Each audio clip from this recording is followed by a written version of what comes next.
Hello, my friends. I think today's episode of Gritty Bowmen is pretty special. My guests are Logan Ross and Aaron Hitchins from Rockhouse Motion. The first time I met Aaron and Logan, I instantly liked them. Logan is perhaps one of the kindest and most thoughtful human beings I've ever met. And Aaron Hitchins has a sharp wit that reveals a deeply intelligent mind. To me, Logan is as conscientious as a person can be, a human trait that I deeply admire. While Aaron is the counterweight in their relationship, he provides constancy, realism, and acceptance for what is. A year ago, Logan told us her story. She was new to hunting, even opposed to hunting before she met Aaron. But then she learned about hunting. Logan has always been conscientious about where her food comes from. And with that as a foundation, she embarked on a bow hunting journey with Aaron. Bow hunting is hard, and Logan failed at it despite her best efforts. At the end of the 2016 hunting season, Logan still could not answer the question, can I kill an animal? And if I do, will I be okay with it? Well, the 2017 hunting season has come to a close, and Logan is ready to answer those questions. I hope this episode inspires you like it inspires me, to be a better person, to be more conscientious in how I hunt and live. Please take the time to invite your non-hunting friends and family to listen to Logan's story, because it matters. It's the often unspoken side of the hunter's heart and soul. Yeah, I didn't stop him. He was walking. Also, who knew elk take that big of steps? Oh, yeah. Holy moly. It's true. Like, I did not know that human beings were capable of being that sad, but Logan redefined it. I cannot overstate this enough. This woman was broken. Into town. French toast down the hatch. Yeah, and I'm sure that day he wanted to murder me, but... That's extreme. Maybe not murder. I'm sure he wanted to leave me behind in the tent and just go kill an elk himself. That's more accurate. But, we need to mentor people, and we need to celebrate the people that do it. Take somebody that doesn't know how to hunt, teach them how to hunt, not just kids, friends, acquaintances. That is the thing. That is the pinnacle. Friends, welcome to the Gritty Bowmen podcast. Gritty podcast here in Indianapolis, Indiana. Indiana. It's the same thing. Indiana. And we are in the we're in the Hyatt here at the trade show, and I got my co-host here, Jordan Harbison, and we have some amazing guests. We do. They almost go without introduction. They're the annual ATA show after midnight hotel guests on the Gritty podcast. This is tradition. There's times I think that if we're sitting in a hotel room, right, and there's a camera, and yet it's PG. It's completely PG. I mean, it's we're adulting here, being adults, and we're you know. But our guests are Rockhouse Motion. We got Logan Ross. Mm-hmm. Logan Fields. Logan. Also, make sure you guys follow that on Instagram, Logan Fields. And we got Aaron Hitchins. I love it, dude. I love hanging out with you guys every year. It's fun. It's a good tradition. And I like, how just hanging out with Aaron throughout the year. Just a little text here and there, little message here and there. A little encouragement. Mm-hmm. And this year, I received a picture. I wasn't sure if I was ever going to see something of the likes of Logan. Y'all going to hear about it, right? Y'all going to hear about it. Can I tell you something about Aaron Hitchins? Yeah. Yeah, fire away. So one of the things you talk about, like some of your favorite people, right? And these are two of some of my favorite people. And we're just saying that because we're on the podcast. Yeah, exactly. Yeah, I'm just showing face, guys. I have a lot of friends, associates, people that I know, right? And I don't say this to say that any of those people don't love or appreciate me, but I didn't get any birthday gifts except for my wife and Aaron. But not. I didn't just get a gift. Like, he sent me the low ball Rambler with the logo of Rockhouse on it and a dang poem. I don't think I got a legit poem. I still have it, and I will never throw it away. And Jordan's like, we were cleaning out this. I bring this up because we were cleaning out. We're getting ready to maybe finish our basement this year, and we were cleaning some stuff out. And I've got that still. And Jordan's like, you throw away everyone's card, or if anybody sent you anything for birthday, you threw it away. I was like, and I said, but this is special. This is a true friendship. Like, he actually remembered my birthday and sent me like a poem, and it was actually hilarious, funny, and like totally common. I was like, That's a friend. That's somebody that I appreciate and I love. Yes. And and it didn't take in on. It's the small things, right? That's just who Aaron is, though. Well, and it's not. I can't take credit for that. That's the company. That's the business. That's on behalf of the business. Yeah. And as a team, we because you guys are good at we're that, almost man. 3 years in, and he still hasn't remembered my birthday or written me a poem. Wow. and that's, but I mean, I'm sorry. Wow. Logan feels He's just making jealous. sure that he doesn't set the bar too high. Exactly. The expectations. Got to keep them low. Yes. And Under then, promise, over deliver. 100%. Because then you have so much room for growth. And expectation seems to be more obtainable in that. So I mean, you understand that Totally. very well. Yeah. So I got a photo that had Logan on there with an archery bull elk. Oh my goodness! And so I wanted to talk about this because you guys were on the podcast. Rockhouse was on the podcast, and we that was a great team podcast with everyone on the crew, mostly everyone.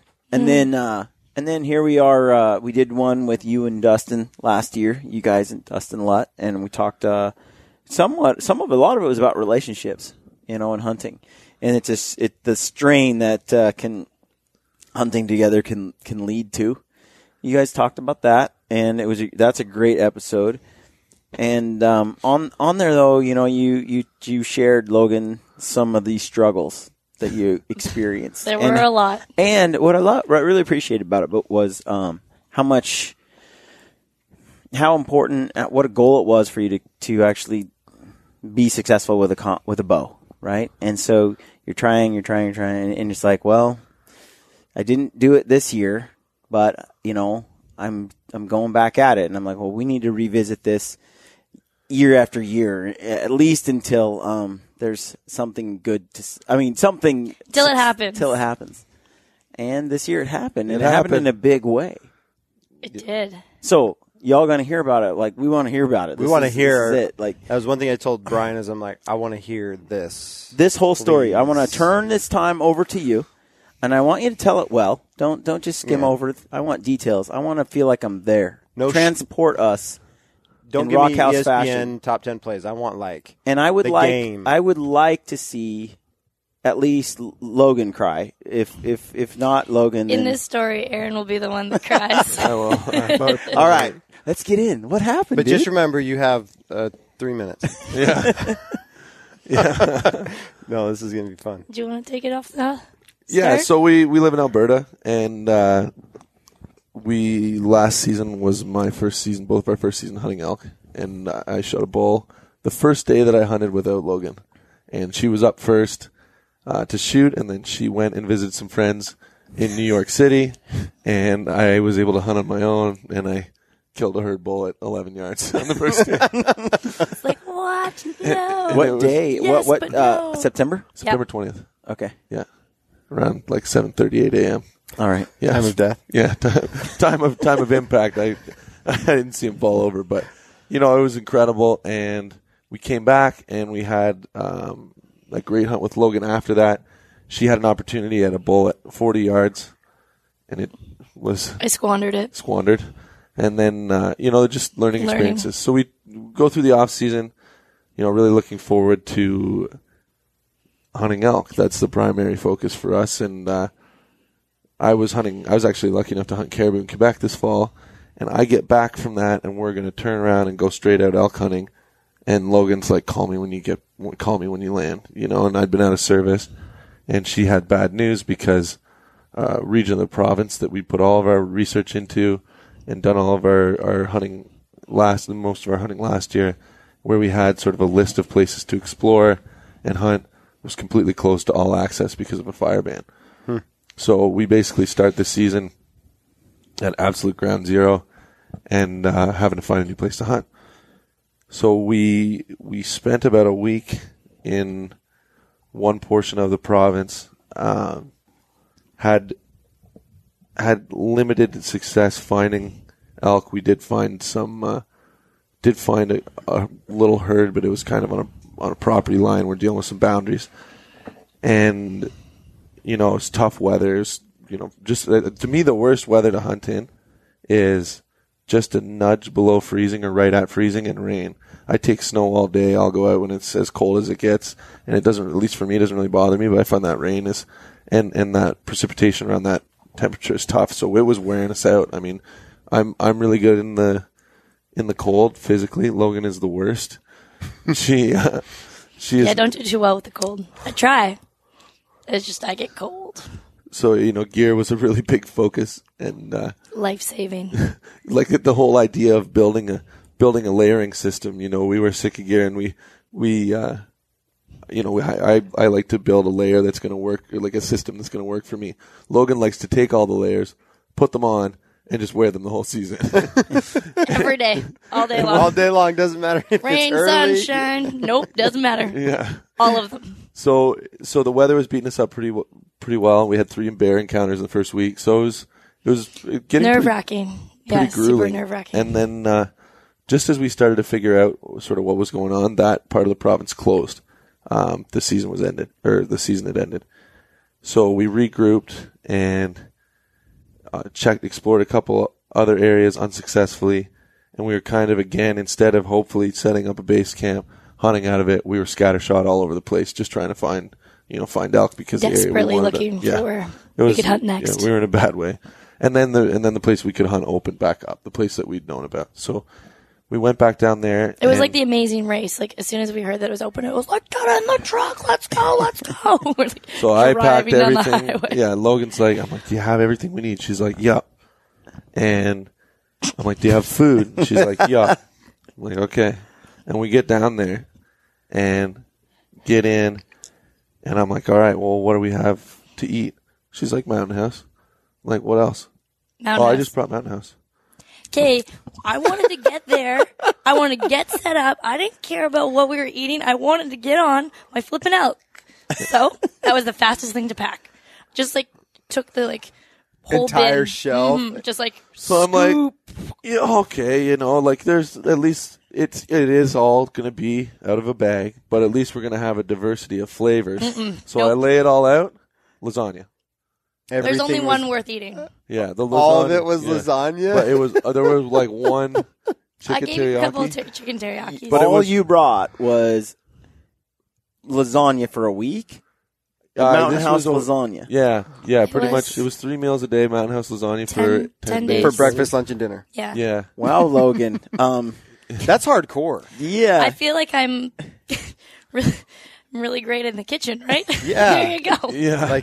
And she will tell people, I am so good at making Mountain House. I'm like, one of our buddies goes, he's like, oh, I put too much water in. She's like, oh, I wouldn't make that mistake because I'm really good at making Mountain House. You obviously, how many cups do you put in? That's too much. Yeah. Yeah, no. You need You eyeball that. You Yeah. do not do that 500 milliliters. No way. Nope. And you got to make sure when you stir. Are you doing a circular like a clock, or are you doing counterclock? Yeah. Because counterclock is way more. delicious. Yeah. So you Seriously, for we breakfast, lunch, digress. and dinner. Yeah. Mountain Mills for you know. we were able to That's awesome, Logan. drive pretty close to where we camped and hunt from there. But we were like looking in the back of the truck seats, and we found a can of Pringles, and that Pringles was like eating a fresh watermelon compared to the Mountain House. Like, oh. So I say that to inform the fact, basically, that if we want this story to not take 3 days, essentially the season was very challenging from a hunting perspective. It was the weather was unseasonably cool, which takes a major toll on Logan. Super muddy, lots of slipping and sliding, falling up and down hills. I'm super graceful at all times. And I brought the food thing up to inform the fact that on the 18th day of hunting, when this story really needs to start, we were not in a very good way health-wise. We were pretty fatigued. How about emotionally? Emotionally is a 10 whole out lot. of 10. I wasn't even going to get into that. So we didn't hunt 18 straight days because one day we had to go into town and eat French toast. I needed a mental health day. And but other than that, we'd pretty much there were some tears. There were some alarm clock tears. Aaron talked to me, and he did mention that there was a I'm so cold breakdown Yeah. Like a couple. Yeah. So what happened was it was raining. This is before the 18th day. It was raining and you'd get like wet and cold. Mm-hmm. And so the wild thing is there's crazy out of control wildfires. So there's a fire ban.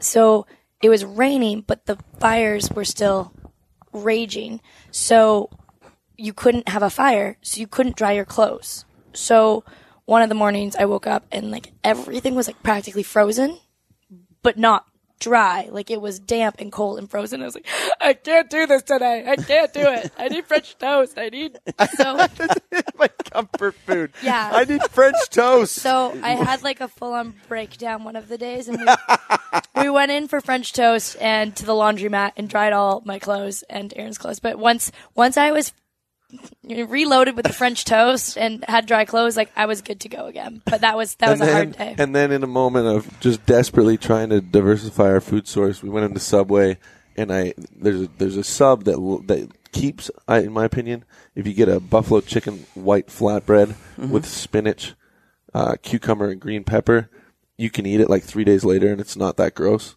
So I just went in and Did you ordered hear that, 6. people? This is a nugget of it's wisdom. not that gross. There's a nugget of wisdom here. Subway, say that again. The flatbread. It's Flatbread? You get a white flatbread. You get buffalo chicken, cheese of your choice. Then you get spinach, cucumber, green pepper, strip of creamy sriracha. If you have, You actually put the sauce on? put it on. Because the flatbreads. And then you just It doesn't get too soggy. but it down. doesn't get soggy. Doesn't get so soggy. if I'm ever in a bind or I don't have time to prep for something, I just get a half dozen of those. The spice keeps them good, and as long as the spinach doesn't get too wet, that's the first thing to go. But those things truly, 3 or 4 days, you can keep them, especially if it's cool. I had no idea. It's Like, I've here's learned, the question for you. Oh, if, go ahead. If I'm getting this, if I'm doing something similar, yeah, I'll get it with just the meat and the cheese, and I won't do mayo or mustard or anything else because it'll get too soggy. No tomato, no lettuce because it won't last. But I'll throw meat. I'll get a Subway meat and cheese, couple foot longs, and throw them in a bag and just haul off with them.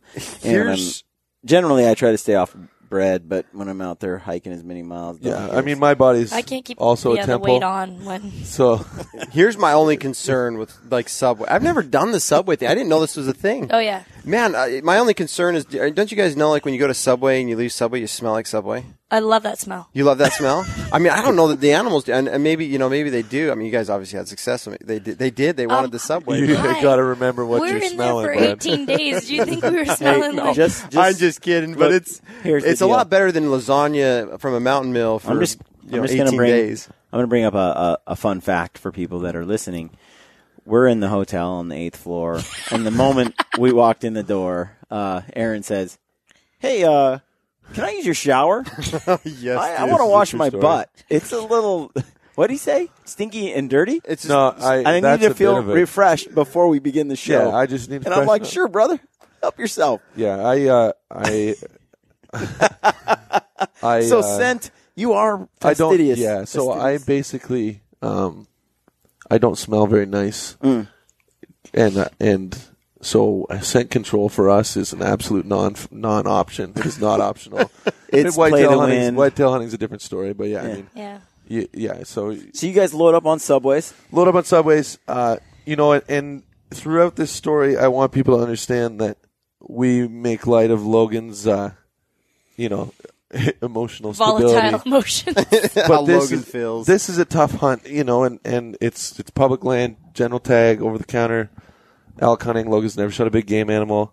The weather's pretty miserable. She doesn't come from a hunting background, and so I want to make sure that throughout this, as we absolutely lampoon Logan for all of her needs, like whenever we had shot blocks, like those. Energy gels to go the whole season, I'd and love she those discovered things. how good they tasted. Eat them all in one day. And she would just eat them. I get a little diarrhea from that. Yeah. Thank you for sharing that. I'm sure the internet thanks you as well. So many great visuals. But yeah, the discipline, the food discipline wasn't there. But so Logan's having a tough time. And we Yeah. get down to this last day, and a great friend of ours is getting married in New York City. So this was Thursday the 28th. You're getting toward the end of September. I mean, it's got to be getting cold in Canada. 28th Yeah. of September. And this was a Thursday. did it We had to actually- fly Friday the 29th for wedding on the 30th. Because I've noticed, like in Colorado, the by September 12th or so, it can get pretty dang cold. But by the end of September, it's like you're hitting winter. You're like, oh, winter's coming. You know, it's not every place, but we're at 10,000 feet, Aaron and I, 10 and 12, and hunting elk, and it was like, whoa, you know, season changed in that from the beginning of the season toward the end of the season. It changes dramatically, and I can only imagine, like, as far north as you guys are, that it's even worse. Yeah, it was interesting. At the start of our season was colder. Like right at the start of September, it was cold, and then actually the day as this happened, it actually warmed up a little bit around. But lots of swings. There was a lot of snow days for sure that you're tracking through the snow. But we've had tears, we've had blown stalks, we've had some missed opportunities, and you know, one time there was a great legal bull about 150 yards away, and I'm like, all right, Logan, you're going on your own at this point. It's just a stalking situation, and there was a spike horn and. That's not legal, and then the bull that she wanted to kill, and she snuck right into 30 yards on the spike horn and lost the one that she wanted to kill. I was so angry. and she it's thrashing. So I see, I'm like, antlers, oh my gosh, like it's so big. And I get in, and I'm looking at it, I'm like, that's a stupid spike. And I'm at 30 yards watching the spike thrash this tree back and forth where it looked like antlers. I'm like, I'm just going to pull up my binos just to make sure. Oh, yeah, yep, no, you're a dumbass. It's a spike bull. So angry. So, yeah, there's a lot of missed opportunities. But anyways, we digress. If we go into all of them, Logan's gonna. I'll explode. It's a tough trip down memory lane. But all's well that ends well. And, long days. And, I mean, it's beautiful. We love it. But after 18 days of it, we're worn down, and Logan's physically ill. The mountain house had got diarrhea. No, coming out the other way. Yeah, so she and this isn't an indictment of mountain house. This is just a general fatigue story. You can't afford to be throwing up. No, it's hard. You got to keep that food down. Yeah. What are you, like 90 pounds? Yeah, give or take. I went soaking wet. So we were soaking wet and frozen. Yeah. I mean, you're literally at the point, like, what in your mind, Logan, like, where were you as far as mentally? I mean, sounds like from just what you're describing, Aaron, I mean, you're throwing up, physically exhausted, mentally exhausted, your morale is probably really low. Where are you mentally that you were able to kind of keep yourself going at that point? At this point, it was kind of like do or die, or more so, please have this do so it dies. But I wanted it to work. Yeah. So anyways, why are you interrupting me? But at that point, the night before, we had heard a bugle from the tent, and that was the first time we had heard a tent bugle. So that was kind of like that last like glimmer of like hope, because the day we're getting to was our last day to hunt. So you guys literally came down to the wire. Yeah, this was the 28th. We had to fly to New York City on the 29th. Okay. So in that moment of low, it was just like, okay, you gotta give it all the way to the end, because you've come this far and you've worked this hard that at this point, if you're like, you know what, let's just go home and go to the wedding, that just wouldn't be doing anything justice. So, and the way that we talked about it throughout the season, and I'm not a massively experienced expert big game hunter, but the thing that I have identified is the number one way that people fail is they quit. And without getting too poetic about it, the thing that we talked about is there are so many things that can go both right and wrong, and things can happen on a moment's notice, that like we just would make it a goal to not quit. And if the season ended and we hadn't loosed an arrow, we would be able to reflect on it positively, not just because of the experience we had, but we would be proud of ourselves because we gave our full effort. And I believe, people are scared to do their best. I think that it's not necessarily even a laziness or like a lack of ambition, but I think that it's actually a thing, and I find myself scared of this. If you give your absolute all to something and fail, I think that it's much, much harder than holding back, not succeeding, and then there's a what if game. And what I think Logan was what we, sort of set as a shared goal. This is my, my number one goal coming into the season is to get Logan a bull. Is, let's hold ourselves accountable to give our best. And Logan just was refusing to quit. Her mentality was one that was just not going to give in. What do you mean that when you say it's almost easier to quit, and then what do you tell yourself? Yeah, I mean, just like anything, even like an exam in university, if you don't study your heart Then you out, can and always then you're say- like, well, I didn't study that night, or I didn't do this, I didn't prep that. Which is easier if you fail. if you lay it all out there, and there's literally nothing else you could have done, like you truly you maybe succeeded in trying your best, but you still failed. Where if you can kind of protect yourself from we didn't go out that It's day. like dumping your girlfriend before she dumps you. Yeah, kind of. Who knows? Well, I think turns too, out they're trying to tear down her relationship. Deep. I think when I hear that too, and you talk about giving your all, and when you truly do give your all and it doesn't pan out, right? I think the recovery time on that is also something that is difficult. Mm-hmm. And so failure is one thing. We're all going to fail. Yeah. And in one way or another, it's almost imminent in a lot of ways, but it's how we're going to recover after that. But I believe what you're saying is very true. And I've seen myself that sometimes giving your all and your best to something, knowing that it could not pan out the way that you hope it does. For me, what scares me most is that recovery time a little bit, because when you fail, you go to some pretty low points, and that recovery seems to be a lot to come back from. Other than when you protect yourself, you're like, oh well, it didn't happen, and mentally, well, But I quit 2 days early because I had to quit. I had to quit, and you can make I the didn't really excuses fail. to not have to recover, or you recover quicker because you kind of justify everything, and so That was the I think it's beautiful- really cool that the way you put that, Aaron. That's I think it's very true. That was the beautiful thing about hunting seasons, because I had that last year. Because last year, I gave it 100% and wasn't successful last year. So the start of December, which is when our season ends, I was a wreck, and I'm glad I had the year to recover going into then this elk season. She needed it. It was on the last day of the season. I had friends last year. I had friends come over, made dinner. I went into the woods, made sure Logan didn't jump out of her tree stand, and we walked out together, had the truck warmed up, because Logan's used to succeeding and stuff. And I think in a way, the beautiful thing about hunting is no matter how hard you try, no matter how good you are, no matter what opportunity is there, sometimes it doesn't happen. So it teaches you this level of humility that comes with that. Super humbling. And I think that was an adjustment for sure at the end of last season for Logan to have given her all, and we wanted to do that again this year. And it's not for lack of reasons when you say justify, right? I mean, we have our own business. It's very busy. We were, a week longer than we'd planned on being hunting. We're literally dropping down on bugles. They'd stop bugling. We would hike up to the top of the mountain, go on a conference call for a couple hours. I want to thank our clients for being so understanding of the whisper conference calls. We actually had a spike bull come in one time when we were on the phone, and there are reasons to go, but we decided the thing that was most important to us was to stay. And that brings us to the 18th day of the season. It's our last morning to hunt. The day before we hadn't been on anything.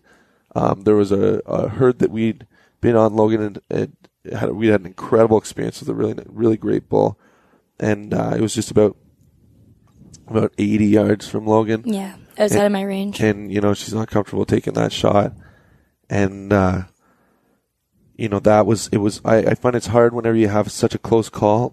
I almost find the next day from that is harder. Mm-hmm. Yeah. Because you're like, man, and I find that's the hardest time for me, because if it's so fun and so great, and I have that experience, sometimes I'm tempted to walk away on that high instead of go back for more. But we'd gone back, and that last night in the tent, we heard that bugle, and I knew we needed to leave the tent at 6:30, and I set the alarm at 4:15 because I knew that Logan was in a rough enough way physically that it would take, I would light a fire in the tent, she'd change, and we were really, and myself included, I wasn't Digging impervious. deep. We're digging super deep. What do you mean light a fire in the tent? Out to warm up Stove. before we went out. Stove? Yeah. Oh yeah, just like one of the jet boils or something like that. We'd have a jet boil ready with coffee that we'd hit in the morning, and then sorry to the Mormon organization. I don't mean to promote You heathens. promote coffee through your vehicle, but boy, is it delicious. But so we ply ourselves with caffeine, sin, and a nice A little sip fire. of sin. Yeah, that's great. And then we would head out. So it took a while that morning, but we were out there and out in time for. Can I ask this to you? Another going into the mind of you guys. Okay, go Jordan. Is that morning, knowing it's your last day, Yeah. knowing where you were, and asking where you were, kind of mentally stuff. Where were you at that morning? Like in your mind, like did you have kind of knowing it was your last day? Were you just kind of like, and that bugle, hearing that bugle, is that like you said, what really sparked you to be like, I know it's my last day, but I'm really excited. I'm going to give it my all today. Didn't you hear the bugle the night before? The bugle was the night before. Before you went to bed. Yeah, and I wasn't sick till the morning, so it was like that's. Yeah. I don't know. I wasn't on fire. I was hopeful, and I was more like. So either way, I was chugging along. Sometimes I'm at that point. I'm like, well, either way, by the end of this day, it's over. It's over. Yes. And there's a certain amount of like comfort you can take in that. Yeah. And so now it's like, well, I know there's a finish line. All I got to do is push through. I need to get to that finish line. I might not sprint across it, but I'm going to cross it. Mm-hmm. So I'm dying. Yeah. What happened, dude? It's been really fun. Like, an hour later, Yeah. we're there. here. Well, it's important to set the stage. I love it. I'm just excited. I'm really excited to hear how it all went down. So the night before, we sort of had a couple of vantage points. We split up. Logan had glassed the one area. Nothing showed up where we'd sort of expected it to. I'd gone and I'd actually located some bulls with a bugle at dusk.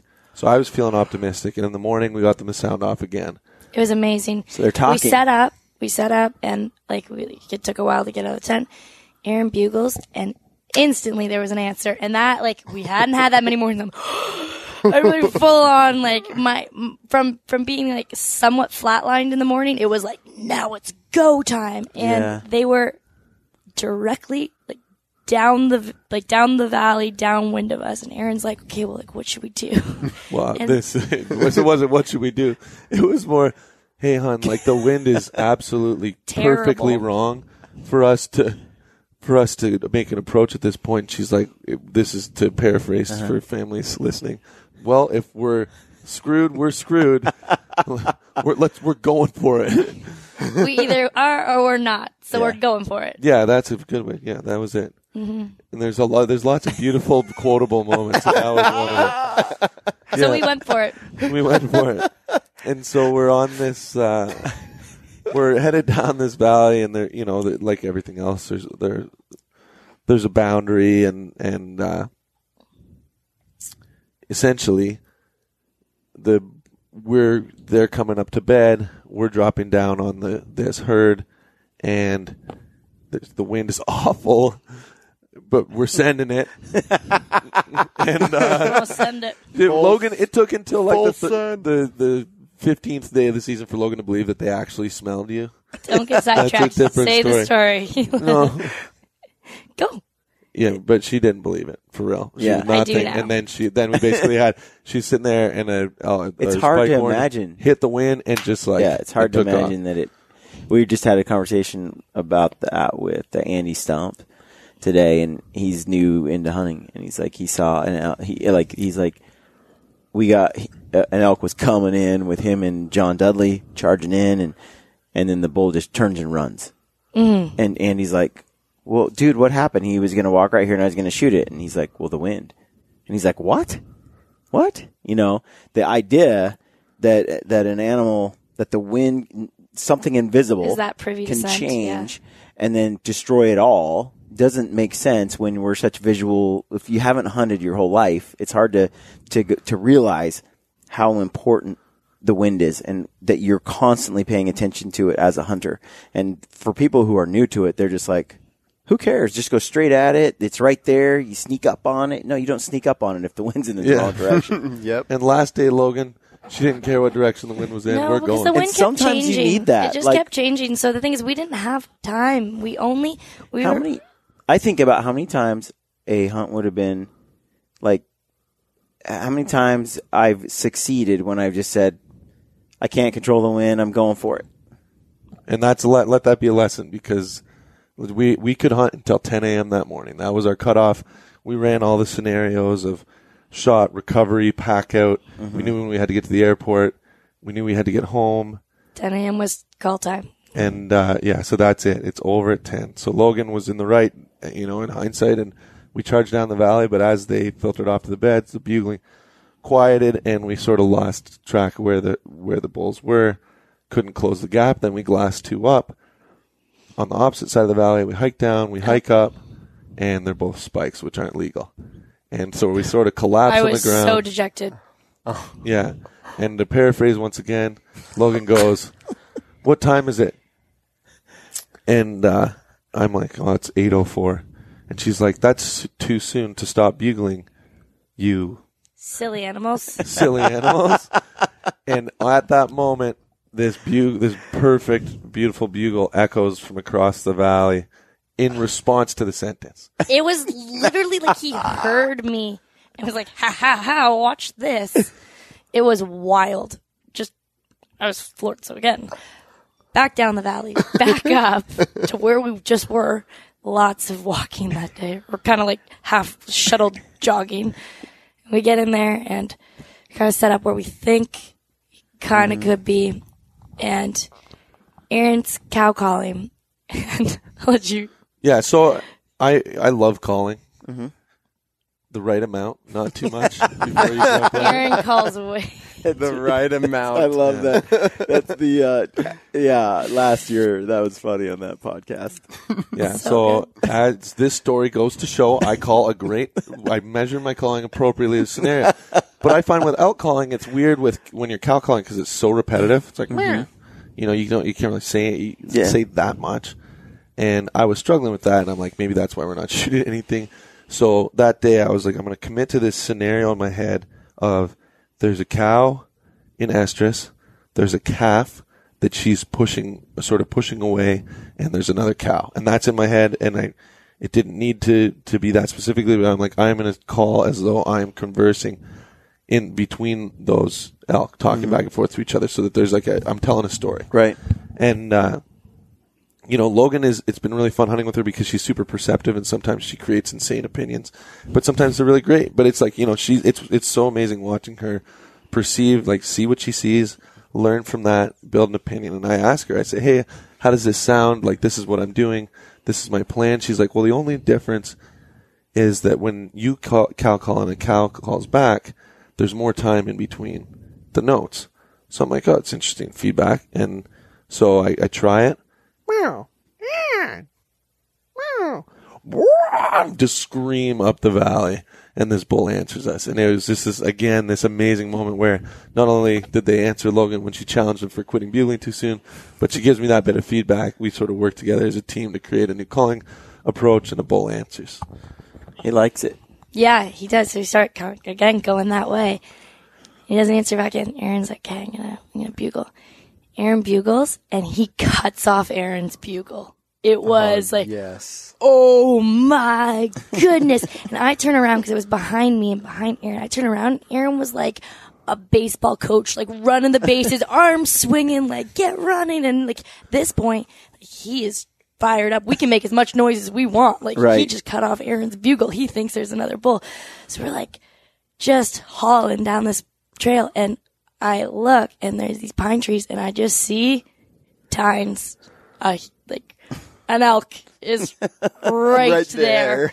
40 yards away, right there. And it's oh my goodness. Flipping out, I don't even know what I said to Aaron to And you're behind her? He's right behind I'm me. with her, and she's like, "He's right there, he's right there. I see him. So I stand against the tree, and Aaron's right beside me, and he behind these pine trees. Yeah. I see it. It is an elk. He comes out, and as we realized last year, I had a lot of trouble with my draw cycle and figuring out when to draw at the right time, and too soon, too late. I got busted drawing so many times, and it was just learning. I was new. Yeah. His head goes behind a tree, and I draw, and he steps out from behind the tree, and he doesn't run away. I was like, You're like, oh my gosh, this is actually panning out. well, the hilarious thing is my mind had a meltdown. It was like I had already shot him. Like, that was my hurdle. And then I did it. I'm a full draw on an animal and he's not running away. Like, oh my gosh, like, this is perfect. And how do you know how far away he is? I'm just guessing. She's like a I was rangefinder. pretty good at that. Like, I practice a lot. And How much did you guess that he was at? at that 40. point, well, he was 40. I guessed 40 behind the trees, 30 when his head went behind a different tree for me to draw. He comes out at 30. He's walking kind of like, just kind of walking like he's going to go broadside. And he comes in a bit more, and I'm like, I think that's 25. Like, I think so. And I'm at full draw, and my brain has melted down. Like, I already shot him. Like, it's full gone. And I totally forget to stop him. Just I blacked out. So I'm like 25 yards. Perfect. Shoot. Arrow flies and hits dead center mass. Right in the guts. Right Yeah. in the guts.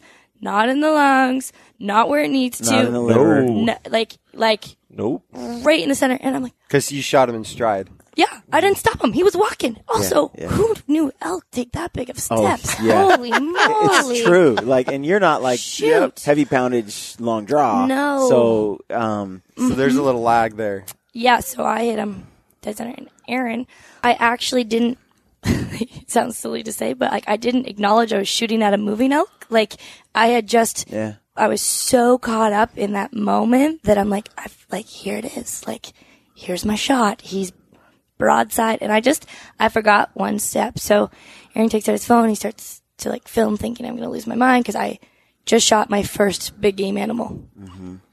And I am bawling. I hit him too far back. It's not a good shot. It's too far back. And he's like, okay, shh, I calm mean, down. that arrow hit the elk and the tears hit the ground at the same time. And I mean, I'm watching this thing come in and it's just so beautiful. perfect. It's beautiful. Its head swaying. He's drooling down. His nose is wet. He's just got that confidence. Were you going to cow call to stop it? Or? So Logan, we talked about this very Yeah. extensively, and We that was a did. piece of feedback she got from a lot of people. It's like, be really sure you stop them. So she had her own call. She learned to elk call, and is pretty capable. And but in the moment, you know, In the moment, and I there are just forgot. trees, Just so Blacked out. you don't quite know when to stop it. I don't know when to happens. stop Yeah, it. that's my so- thing is I don't want my I'm glad partner to he- call for yeah. me because Yeah. I'm like, that's happened before. And you stop him They in the stop wrong him spot. too soon. Like I would have stopped him myself. Yes. In it, one more step, now I'm hosed, Yes. and it's a problem. And yeah, so this is just like this incredibly beautiful scene that I will never forget with, the elk just moving across this meadow. And I'm waiting to hear her call. I'm waiting for that sound. And then I just hear, bonk. I'm like, and then just boom, like that hollow, sad sound. And this green nocturnal Sticking out. sticking yeah. out in the dead center of the guts. As it just like walks away.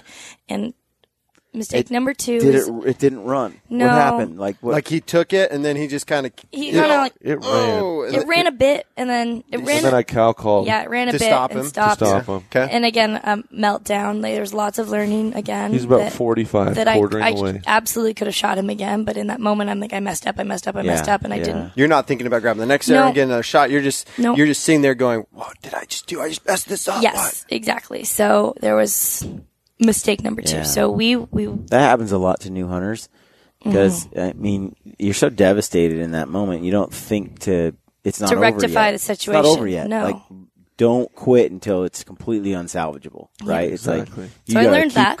going. yeah. And so we watched this thing for about an hour, like at about 100 yards.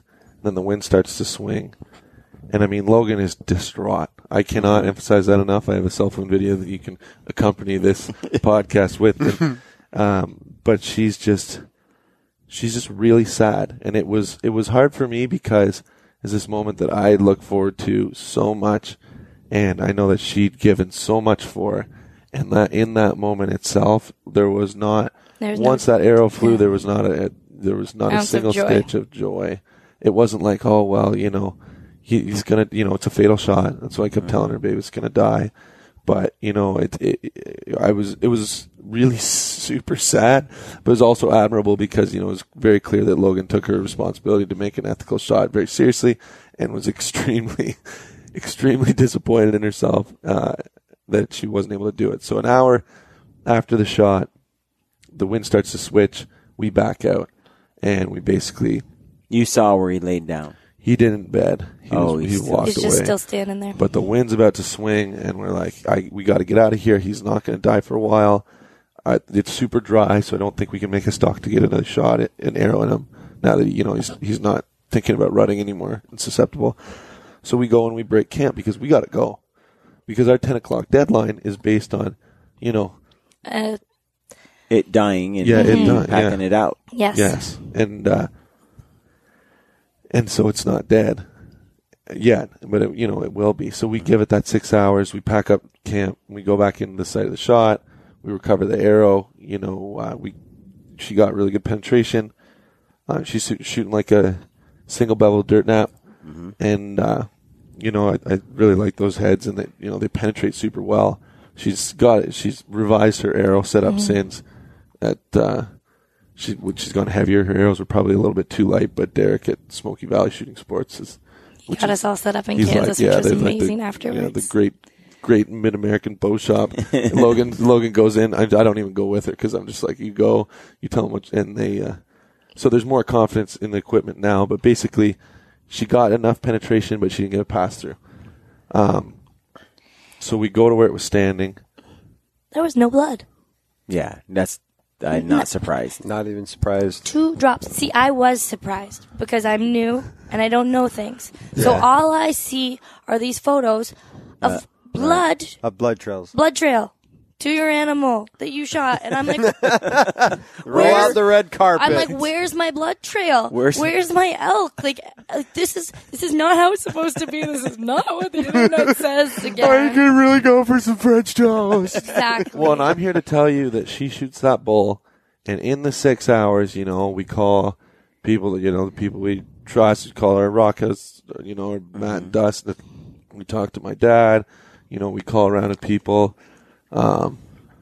And just getting opinions, talking about the hit, how long do we need. And in this period of time, Logan has not stopped crying at all. And I don't say that exaggerating. This person this is a broken soul. Yeah, I can't imagine. Well, we talked about this, for multiple times since you've been on the podcast, that killing an animal is something, you just weren't sure you wanted to do for a long time. I knew I wanted to do it. I just didn't know I'd be okay with it. And then all of this hard work and everything comes together. And then I kill something that I know I have killed him. And it was not the proper shot. And I was disappointed in myself, and I was worried and stressed we weren't going to find him. So we start looking for a blood trail, and there's no blood trail. So then we start just gridding the area. But it's like deep, wooded Albertan mountain forests. Like, it's not easy to grid. So we gridded the area until dark. About 5 hours. 5 hours. And on my GPS, I put on about 10 miles gridding.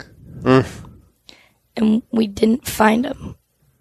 And darkness falls. And we've looked all evening, and Logan's put on pretty much the same amount of distance as I have. We sort of create a plan. We understand where we think he's gone. Could be, we're hoping he's under 500 yards. That's kind of the point of no return of, like, there's not a single chance in the world. And darkness falls, and it's like, it was just so emotional and such a low. And Logan's just heartbroken. And you didn't get your flight. Pardon? Well, so the story goes on. So we have to make a decision because it's, a wedding is not something to be taken lightly. This is a very close friend of mine. And, I want to go to the wedding, but we can't, right? We have to find this out. So we go back, and I know I cannot go. Like, and not, I can't because I shouldn't. Like, I am so beyond upset that it's like, it's the same mentality that I had this season, that I had to give it my all until the end. I could not leave without closure. And even if I had to look for 2 more days and know that like absolutely all the meat would be spoiled on the 3rd day. Like I was going to look every light like moment that I could, just to have that either way closure, but to know that I again gave it my all. So Aaron's like, okay, yeah, I can't go to the wedding either. And it's like, well, no, you do. He's like, yeah, you're right. Actually, like, you're right. I have to go. Like, I love the, like, She made me go to the wedding. Yeah. He was like, these are good friends. So you went to the wedding and you left her behind to try and find the elk. So we drive back home. We only have one vehicle at the time. So we drive so we break 3 hours we back drive home. 3 to 5 hours, so as not to disclose the area we were hunting. 6 hours, 17 hours. Yeah. Take a radius. It was Yeah, like exactly. on a map. Yeah. We live in Florida. Yeah. Yeah, guys, we're talking about Alberta, Florida. If you know where that's at. We drove home to Edmonton. It's just south of Orlando. And we get home at like 2:30 in the morning. I wake up at 4:30 to go, throw my suit in a bag. And I, leave this broken woman behind. She's brokenhearted. She's physically exhausted. She's mentally exhausted. She's been just bawling. I mean, bawling. She can't even sleep. She's just like, oh. Couldn't eat. I couldn't sleep. I couldn't do anything. It was unbelievable. I did not know that human beings were capable of being that sad. But Logan redefined it. I cannot overstate this enough. This woman was broken. And it's the definition of grief for sure. it was incredible. And so Logan's gonna stay, and I'm saying, kissing her goodbye in the morning. She's like a lifeless heap in bed, and she's like, "I'm gonna find him." I'm like, "Babe, it's just like everything else. Just stick with it, and believe, and do your best, and be proud of the fact we've come this far, and I trust you to go this way." She's like, "I'm gonna find the elk," and so we have friends that offer to help. It doesn't really work out. My mom. Yeah, we didn't have anyone that was around. Your mom offered to help, and then yeah. I know, but there were people. It didn't work for some of the people that might have been able to come. So my mom's in incredible shape. She's a woman of the mountains and very strong. And I'm like, this is great. My mom's super strong, physically, mentally, and she'll be able to go down with Logan and make sure she's okay. So I call my mom and I'm like, hey, I need you to go with Logan. I need you to find this elk. Like, this isn't a go look for it token thing. It's a really, really small needle in a gigantic haystack, but the elk is there dead somewhere. And I love you, Mom, and I need you to find this elk. And my mom, in the middle of the night, she'd rearranged her furniture and she went to jump back into bed, slipped, and hurt herself and couldn't walk in the morning. So Logan, so then with all of my confidant is out of commission, and so Logan, people wouldn't even give me their dogs. I was like, come on, like, can I borrow your dog today? And the reason that people wouldn't even give you their dogs. You got bears. The reason people wouldn't give them their dogs is because they assessed this to be an extremely hazardous activity. Mm-hmm. Going and searching for a carcass in a grizzly bear laden and super black bear laden area alone, without handguns. We can't carry in Canada, so we. So Logan goes and my bear spray. And your bear spray. So I drove back down by myself that day. Yeah, the 20 hours or 24 hours, what it was, to get to the area that was in Florida. Yeah. Yeah, and so I drove back down, and then it's funny because, like, I have people who, like completely, like, support hunting stuff, and they're like, you're crazy. Like, you're an idiot. I'm like, I have to. Like, I have to try. I need to. So I went back in. And I just started gritting the area again. I'm like, you know what? Fresh mind, new day, you will find him. You will keep walking until you find him. And I kept thinking that I would find him because you start making up things in your brain. You see a branch and it looks like antlers. And so then you trick your brain into thinking you found it. So I'd be like, oh, there he is. And I'd like run up to this tree and it would be a tree. So I like kept them like, and the tears and the whatnot. So I had these like highs and lows of thinking I found him and not. So I just kept reframing everything to be like, you know what? That branch looks like it could be an antler. I'll go and investigate and be like, no, it was still a branch. And I'm looking and I see a rock.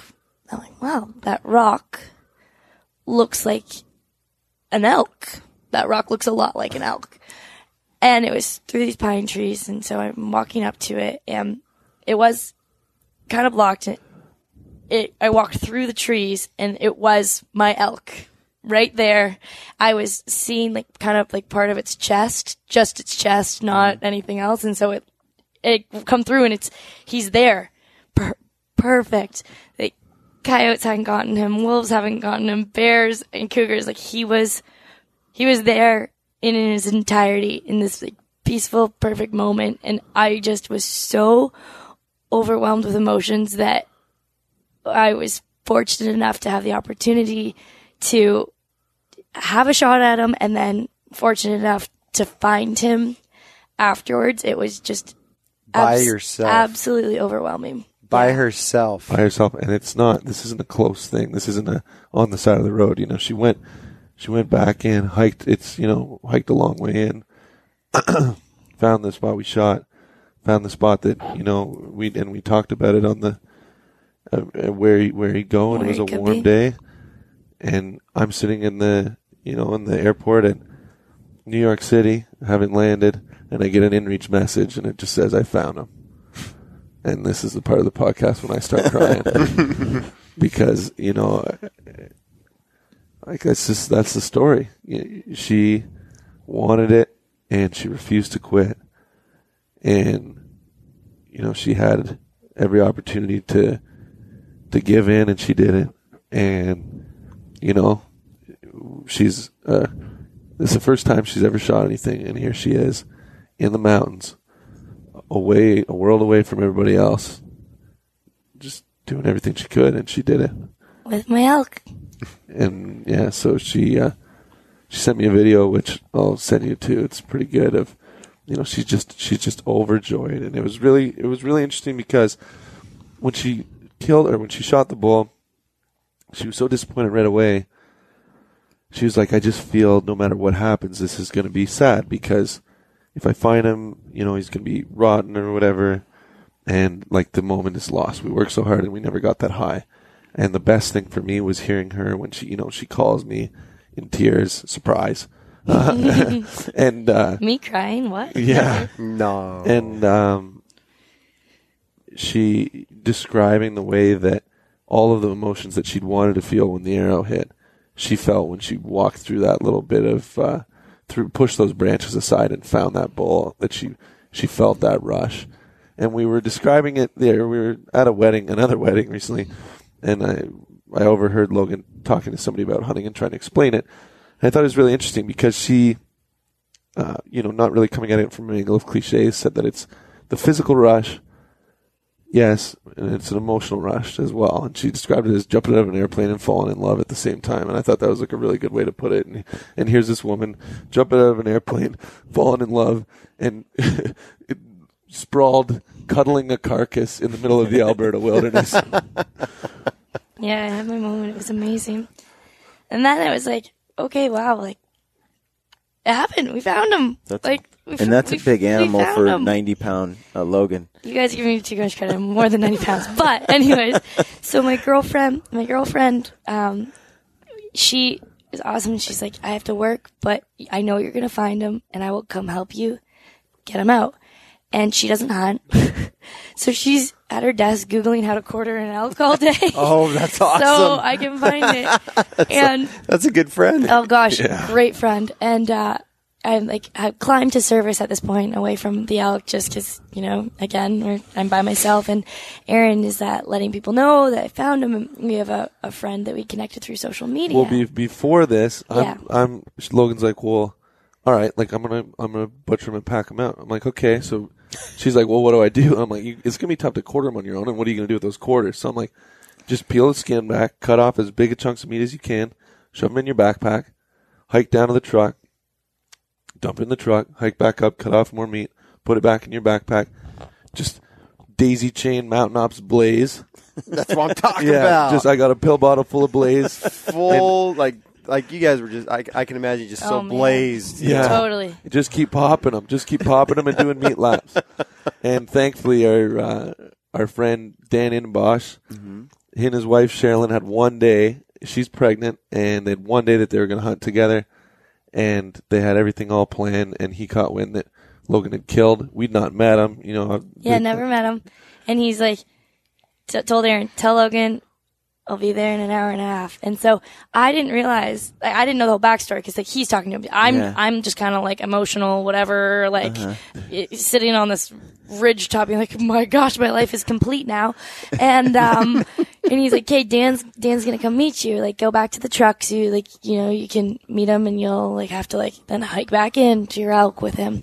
And, Dan, who was a stranger at the time and a dear friend now, shows up, gets out, and then Sherilyn, his wife, pops out as well, who is pregnant. And I'm like, oh my goodness, these two complete strangers give up their day that they have to hunt together to come help me pack out my elk. It was so phenomenal. And it was really like great because then we could have that camaraderie, and it wasn't stressful or like I wasn't anxious because they knew what they were doing. Like they were teaching me where to hold, where to cut, and all of this. So it was pretty amazing. So we packed him out all together, and Dan's a monster. The perfect guy to have come. He actually has an app he's developed to teach people how to treat down game. Yeah, it's called Game Down. And it basically, the smart thing about it is it downloads everything onto your phone, so if you don't have service, you can still watch the videos.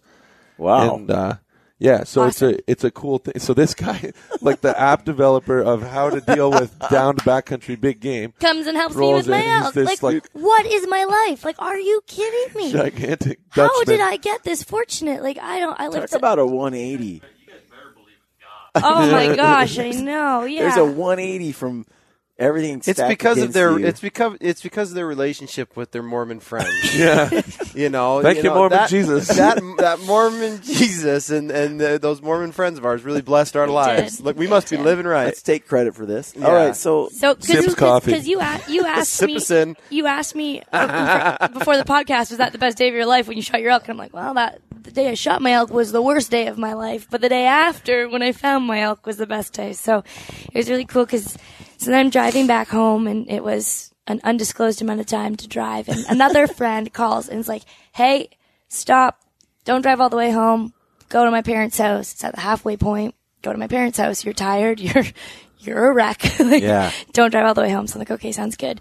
And so I pull up, and his cousin, who was another complete stranger at the time, is there, and it's 11 o'clock at night, and he's there ready to help me unload and hang up my elk in their walk-in fridge. I'm like, so that it's just just these series of like amazing people, kindness events, and Aaron's in New York City in a wedding. So Dan's telling me, giving me an update, and then Zach Southgate is the one that they coordinated that with Logan and their families, who've always been extremely generous to us. Best. And so by the time I get back from New York City, the elk is butchered and in the freezer, and I never even saw it.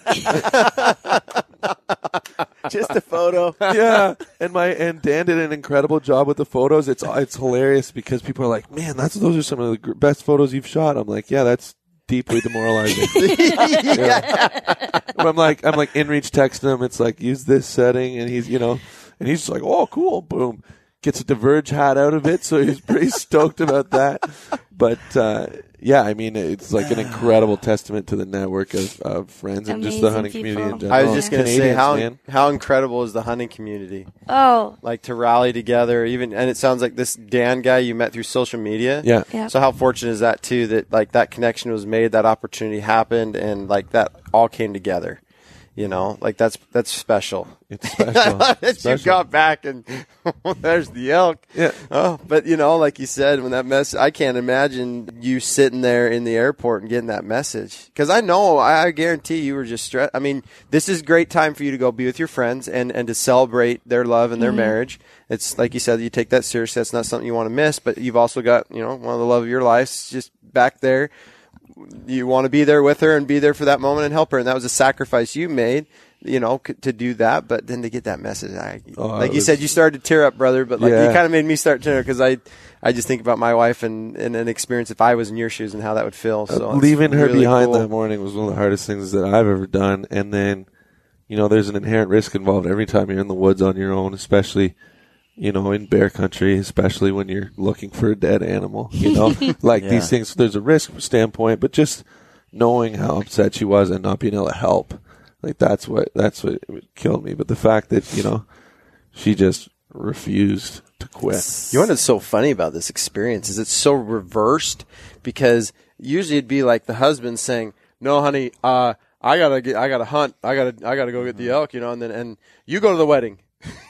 Aaron's like, "I'm going to the wedding. You stay back and find your elk." Yeah. It's such a cool story. Yeah. Oh my gosh, how cool is that, Logan? It was amazing. It was truly amazing. And at the day of the shot, and in that sadness, I was, a wave of very low emotions, but she still tried different breaking waves. up with me like 3 separate times. I was vegan. We were no longer dating. Like, why don't you find somebody that can shoot elk in the lungs? Yeah, like just so irrational, because that's me. But one thing that I kept, because that's me, Dwayne over there. Yeah, that's his favorite part. Yeah, but one thing it was something that you think so much about that moment, and then that moment was not what it was supposed to be. Like that was just not what it was at that time. I thought it was not what was supposed to happen. Like, this is not how my first harvest is supposed to go. Like, this isn't it. And it was wild, because in hindsight, as much as I would have loved to have had a double lung pass through and had that like amazing experience celebrating together with Aaron, I think that it was really a testament to what Aaron had taught me and prepared me for, because Aaron was my guide throughout the season. I could not have killed that elk without him. And I think that was kind of the ultimate conclusion to it, was that he got me to that point, and whether he was with me or not when I found it, he still got me to that point to be able to recover him on my own. And I think that it was this, I have to believe it was meant to be that way, but it was a very full circle experience to have someone teach you so much to then you be able to do something on your own like that. I wanted to ask, now that it's you've been through the whole experience, and how has this changed you? Yeah, it has, for sure. Me as a hunter, I'll say me as a hunter first. I was very in my head after it. I was so happy and so excited. And then once that like joy kind of that wore off, like, and it doesn't wear off, but a few weeks later, I'm okay, like, I want to keep hunting. I don't want to give up hunting, but am I ready to be a bow hunter? I did make a poor shot. Have I prepared enough? And I kind of kept going through all of these things in my head, and was really in my head about whether I was making the ethical choice to continue hunting in the fashion that I had hunted in. And I was really lucky to have another opportunity later in Kansas to shoot my buck, because she shot a whopper. I know, I'm jealous. Thanks, I'm guys. jealous. That is Logan, such a beautiful deer. The way Logan speaks, I was very thankful to have another opportunity to harvest another animal. Translation. She killed a monster. I'm very thankful for this Pope and Young. Harvest. Yeah, we'll never say kill. She's so modest. Won't say kill. Yeah, I don't like the word kill. I use That's harvest. another story. Yeah, but anyway, so that was wild, because up until that moment I was super anxious, because it's like I am not confident that I'm making the right decision. I am choosing to continue bow hunting, and this is what I want to do for the rest of the season, but I am not confident in that decision. And that is terrifying. That is absolutely terrifying. So Derek, when we were in Kansas, Derek set me up, and we changed my arrows, and he got me all sorted, and it was kind of like this revived confidence, but still Operation Pass Through. Yeah, exactly. Yeah, hunt for the exit wound, folks. But still, I wasn't sure. So when I shot my deer, and I shot him in the lungs, and it was a pass through, and I had the red carpet blood trail that I'm like, this is what I was talking about. This is what I wanted. This is supposed to happen the whole time. It's just like I was on the, I don't know. Yeah, this is what was supposed to happen. That just really restored my faith that you will make mistakes at any point, and it doesn't matter how experienced or inexperienced you are, that stuff happens, and all you can do is learn from it and move forward. Guess what? When that deer came in, I flipped and stopped it. Dead in his tracks. So they were all like, what was he? What was he? I'm like, I don't know. Like, what do you mean you don't know? I'm like, well, I saw tines, and I decided that he was my deer, and then I never looked at his head again. I watched his shoulder walk all the way past, like, up and past me, because all I was thinking was, when he's broadside, you're going to stop him. When he's broadside, you're going to stop him. When he's broadside, you're going to stop him. So as I watched his shoulder go, and I waited for his shoulder to come forward, and him take that step forward broadside, is meh, boom. And it was Except it was with a perfect. bow, so it was more like... Yeah, well, it was boom in my brain. Yeah, oh wow, that was good. Yeah, and so and it was a great shot, and I was really lucky to have everyone in Kansas around and be able to celebrate. It was totally different. I was with, like, we had a ranger. There was like 20 people like looking. I'm like, wow, okay, so I go from Cold beers. Yeah, cold beers. I We wasn't got gonna it all say it, going. but No, I'm I'm going to say it. Come on, Yeah. man. I'm a Norman. It's all right. Yeah, so it was wild. So as a hunter, it messed with my psyche a bit after that experience, and then just I think I just could grow from it. As a person, how it's changed me is that I have a new assurance that I will be okay.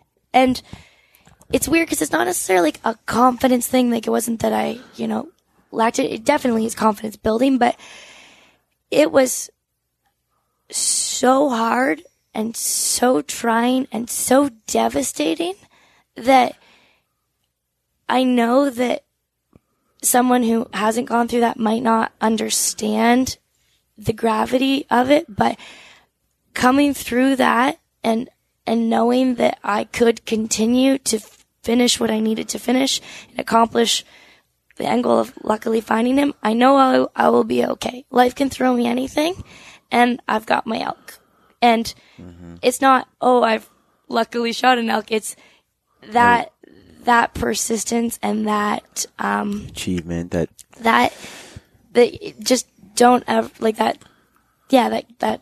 grit is what I've taken away from it. And it's really exciting when people talk about, like, are you gonna mount it, or are you this, or are you that? I chose to do a European mount, and I am so excited because I have a completely different appreciation for trophies now, because as someone who is new to hunting, I didn't really get that point of it. Now I do. That elk, oh my gosh, that is not just like my elk. That is like the blood, the sweat, the tears, like The vomit, the Mountain House lasagna. the everything, like The 12 that. days of Mountain House Lasagna, the subways, Yeah, like that elk is the coffee. it's him and his life and his legacy, but like all of what went into that, and the meat in the freezer is phenomenal, and I'm loving eating my own meals because I've loved eating Aaron's, but like, man, my elk tastes way better. I was just going to say, isn't it interesting that when you Yeah, we're eat- gonna run out in like a week. Oh because yeah, it's like, I just what are make you mine. thawing? Yours I'm thawing tastes- elk. Who's elk? I'm like, Mine. oh, jeez. Mine. Logan's. Yeah. But yeah, when that meat's gone, I have a visual representation of those memories, and I completely have a different take on. I've trophies. always thought and said, there's always a discussion, mounts and trophies, and like, do you really need them? And can you just, if you're hunters, there's all kinds of debates on it. But I love what you said, because I had the same experience. Brian and I shared a similar experience that you've shared on this podcast. And when I look at that mount now, and I did a Euro on mine as well, it all comes back to you. Oh, yeah. And you relive that moment and that experience, and it's incredible. It's just because it's all literally of an it coming. incredible, right? Yeah. And it's And the it's amazing so part, too, culminating, but it's and like, and in full circle, like, our friend Naoto is doing my Euro mount for me, because it's like, and just all of it. So it's like all of the people, all of the time, all of the energy, the hours into people helping me with my bow setup, My and dad coming out. your dad and your mom, and it's not just my bull. It is Aaron's bull, and it's everyone else's bull. So how has this impacted people around you? Like, because I know you have a circle of non-hunting friends that you didn't come to hunting lightly. Like her friend that was trying to learn how to quarter an elk. Sweet Katie. Sweet Katie. Bless her heart. Like there's all this, these different people that you've touched, these lives you touched, and you, like I said, you didn't come to hunting easily. No. Like you weighed out this. That's the damn truth. I'm here to tell you, she did not come to hunting easily. Being almost like against hunting to this stage here. So, it's surely because of just where you started from that other people have witnessed this, and I'm just curious what the ripple effect has been to the people around you. It's been super interesting because the people closest to it, but in the non-hunting community, the people closest to it get it. Katie was there and just so excited after I came home, was like, you did it. My friend, Jenna sent me flowers. She doesn't hunt. She sent me flowers. I got flowers for harvesting my bull. Have you ever gotten flowers? I have Brian. Not for anything. Our friends suck. And my other girlfriend, Jenna, my best friend, she lives in New York, and I was supposed to visit her after the wedding. We're never going to New York. We're never going to New York again. in September. But she doesn't hunt. And that day that I was driving down there, and I called her, and I was so upset. I was just destroyed. And she doesn't hunt. She's in New York. She's not going to get to see me now because I'm not coming. And she just said, Logan, you're gonna find him. And if you don't, that bull is not going to waste. He's in a forest. He's either going to feed you or he's going to feed something else. And that's my friend who doesn't hunt. Yeah. Talking me off the ledge as I'm so upset. On the ledge. On the ledge. Yeah, I was on it for sure. So it's cool because the people closest to it really, have understand and I think they realize what went into it. Yeah. Maybe even curious themselves about it. And appreciate the meat. And we've had friends. Yeah, we've had friends help with different butchering of animals and the curiosity sharing that. A really good point because I think that they've seen Logan, who always gives her all the things, but this, it was very clear to them that this is something that was transformative for her. And I think that we're really lucky in our community and, in Logan's circle of friends. It's people are very accepting of it. Mm-hmm. They're interested in it. We had our friend Aaron brought her son over to help butcher a deer I shot later in the year. He's 6 years old because she wanted him to learn about, just basically learn about that process with food. Mm-hmm. And we actually were hosted at a local distillery, right down the road, and they had sort of a speaker series. And they had people the people are where we live are so inspirational. They're ski touring for 21 days the whole way up the Rocky Mountains. And, from climbing these crazy routes, 514s, and it's all these ultimate mountain legends. Mm-hmm. And the guy that helped coordinate Bison reintroduction to Banff National Park, these super interesting people. And then they invited us to talk about hunting. And so we have this room full of your sort of kind of, traditional granola people, that are not hunters, but are avid outdoors people. And, to have that audience and, I think when it comes from Logan, it comes from a place of it's super accessible because it's shit. If I can do it, anyone can. We all got a chance. Yeah. All right. Y'all gonna hear about it. Y'all gonna and really I think that she speaks about it so candidly and without cliche. I think and it's made people express interest in shooting, express interest in coming hunting. And it's been really amazing watching that ripple effect as those people open up to it. And we had a room full of people, and they intentionally didn't tell them when we went and spoke at that we were going to talk about hunting. Yeah, it was just a surprise. Because there were probably a group of people in that room that wouldn't have come, and almost everybody responded to it positively. And it was really amazing to have that opportunity to sort of speak on behalf of the sport. That being said, though, there are friends that don't get it, and that's okay too. I have in my group of friends, no one has lost their mind about it or lashed out or because everyone.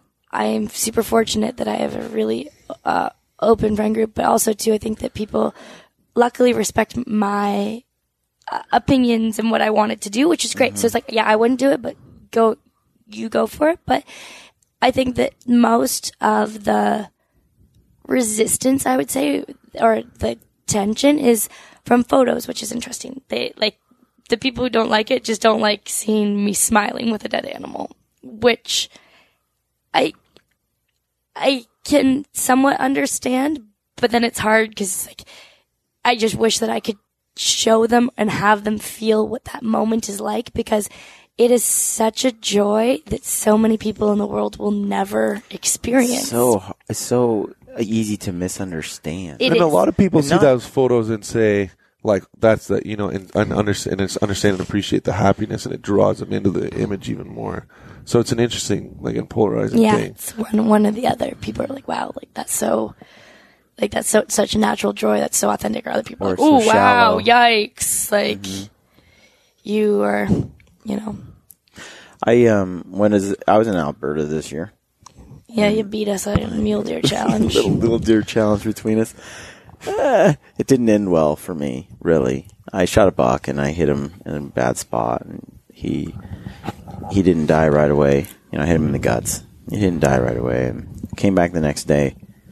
And when we came back, and I was distraught over the shot and everything after that, and then I came back the next day, and he was gone. He'd been eaten down to just the horns, really, and that's all that was left. It looked like the spine had been dipped in acid, you know. Those Alberta coyotes. It was insane. It was I could not believe like how much it had just disappeared over one night. And I'm looking around, and you can see the struggle too.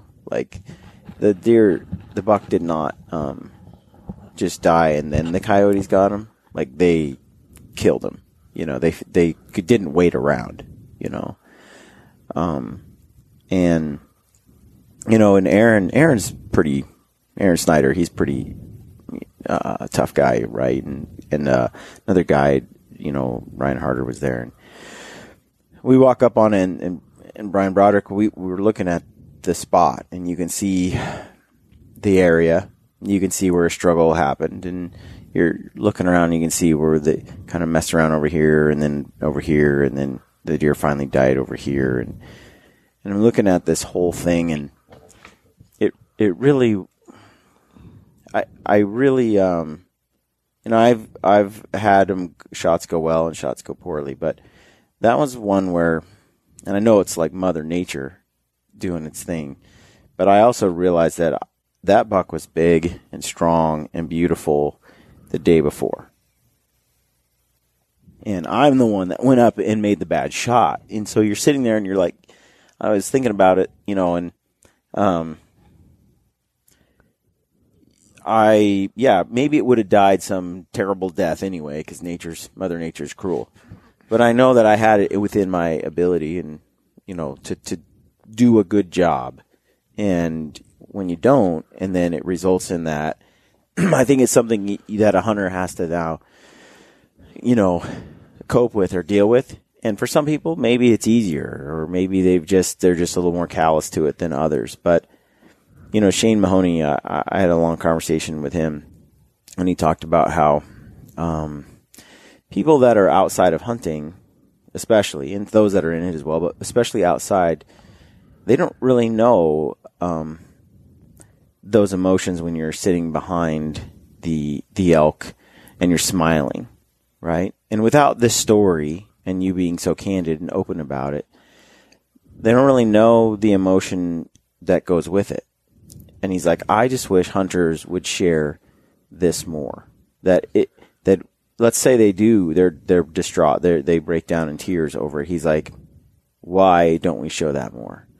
That's something that the wider community completely could understand and appreciate, and that's a side of the hunter that is often ridiculed or just it's not okay to shoot something and then cry over it. You know, well, Jordan did. It better be, because let me tell you, between the two of us, the arrows and tears fly together. Yeah, and no matter what happens. And man. I hope that Logan, that you, and honestly, like Aaron said, you know, you're pretty transparent and very open about how it all went down, and you know, there's no shame in your game per se.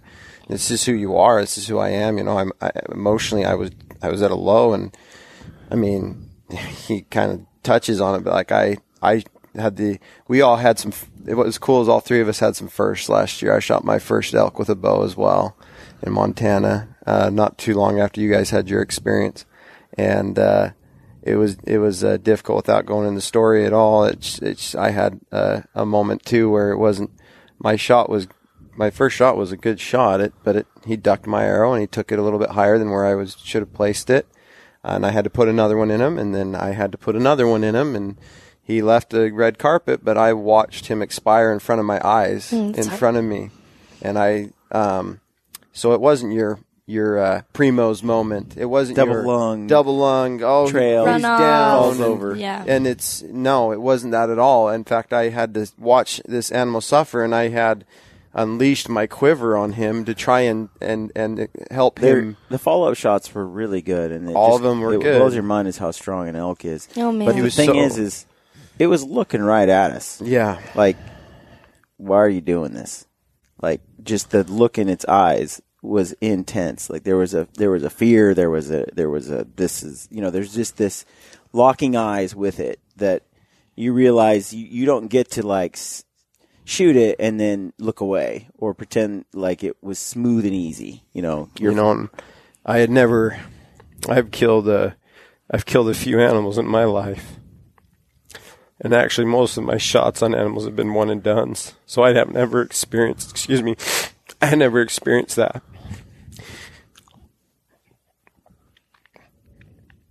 And watching that animal expire in front of me was not easy because, like Brian said with his buck, the day before that buck, he was beautiful, he was strong, and you made a shot, and it wasn't the best shot, but you made a shot. I made a good shot, and my follow-up shots were good, but he still wasn't going to give up, and I had to watch him suffer and then finally expire, and I just, it wasn't a Primo's moment at all. It was a real moment. It was what you experienced, Logan. It was the highs and lows, and then the moment where like I'm sitting there and I should probably just be, it's what you've imagined this whole time. But it was like, and I sat there and I didn't know what to say, and I'm sitting there going like, what should we do next? I didn't know what to do because, of course, like I shove a camera in his face. Yeah. I mean, before I know there's a camera in my face, and Brian's like, "How are you feeling, dude?" And I'm like, "This is tough. No, this is not. This is hunting, and this is my first." In my mind, I had created this scenario. You create this this thing that you're like, how it's going to play. You have this expectation. Once I release this arrow, it's going to go through him, and he's going to go like 15 yards, and he's going to pile up, and we're going to have this great story and hoopla and whatever you see on TV or, in really cool Rockhouse Motion films with Aaron Hitchins, with awesome moose and Beyond the Roar and all that.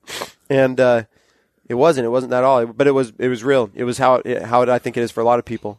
And we will tell the story exactly how it happened, because that's exactly how it happened. And but it was taking an animal's life is no small thing or something to take lightly, and I don't think that we should. And so when you say you were crying, I obviously saw it, just cried.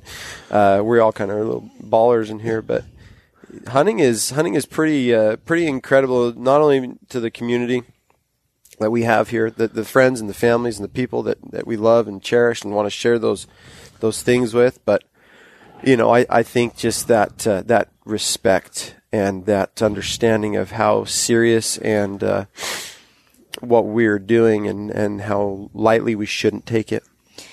And I think that the part that really resonates with me and that I take away from this season is that experience that I had with that elk that is uniquely mine.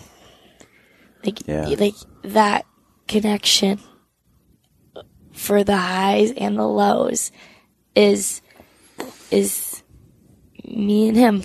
Right. Like, I was responsible for his death, and I was not going to be okay with myself until I saw that through to whatever the end of the story may be, because you know what? I very well could have gotten lucky and not found him. And who knows if I'd be here on this podcast talking about this now, because I might have been a vegan that was single. Yeah. But, No. but, I don't even want to imagine.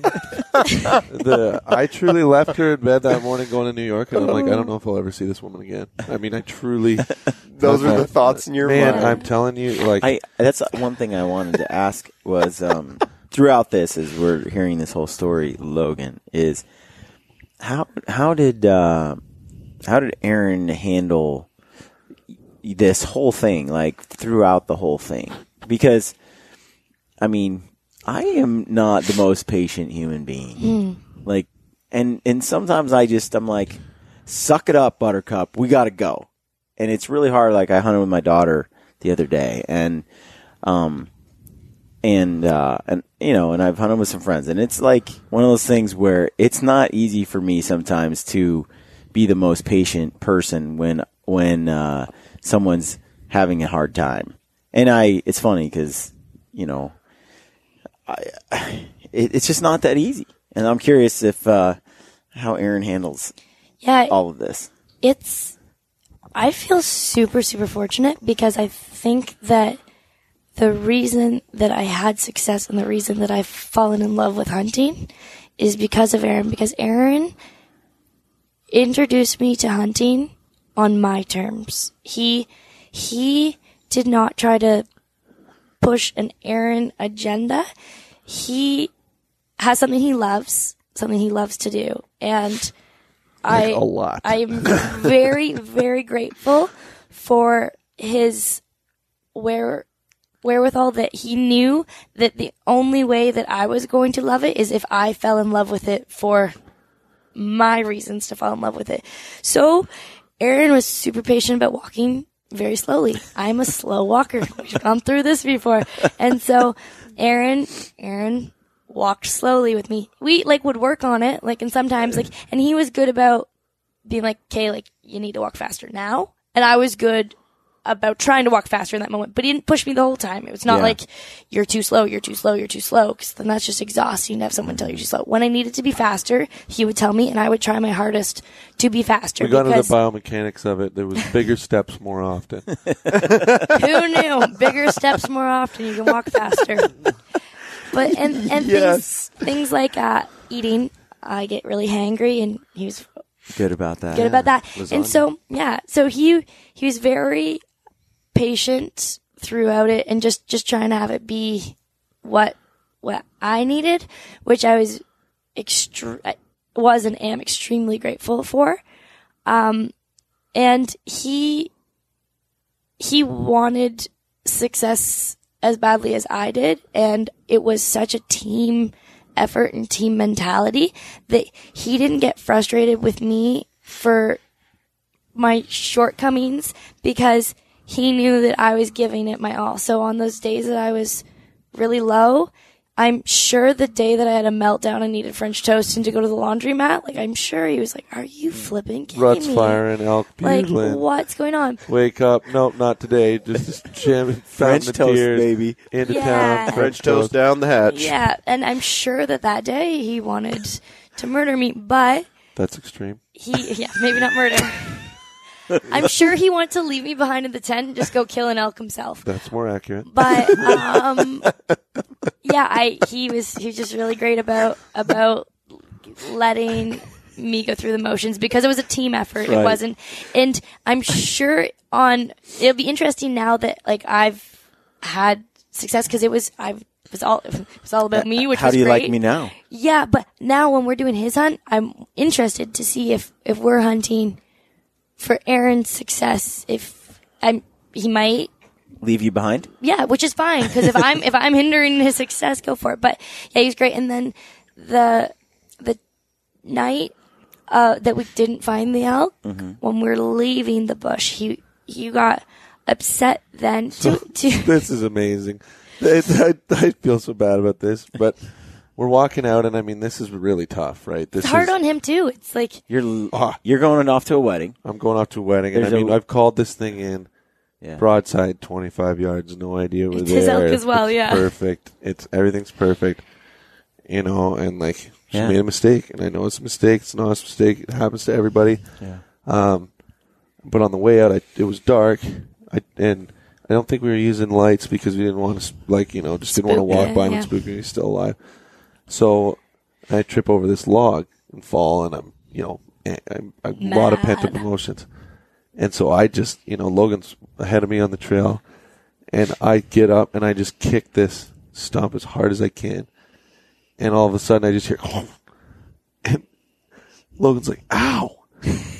And I kicked this log, and it had split, and a chunk of it had flown 20 feet and hit her in the back of the head and dropped her. Oh my goodness! So you guys are making crap up. You could never make that up. And I'm sitting there. I'm really glad you asked about the emotions thing, because that's where he just had this moment of just pure fury, so mad, so angry. I'm sad, and he is pissed. He is so mad we didn't find this out. Well, then I'm so mad that not only did we not find it, but I held my emotions completely together. Yeah. I let it slip for 1 split second, and I dropped her. And you dropped her. Oh, man. And then I'm so mad that at myself for having that outburst.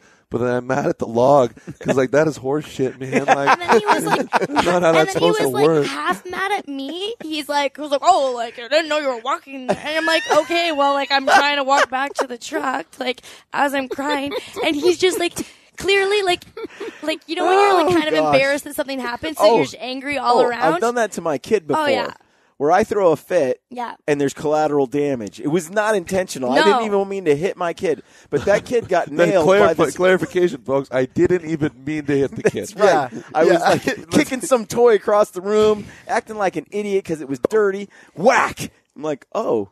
Oops. And my kid's now in pain, writhing on the floor, and I feel like an idiot. Yeah. It was a bad day.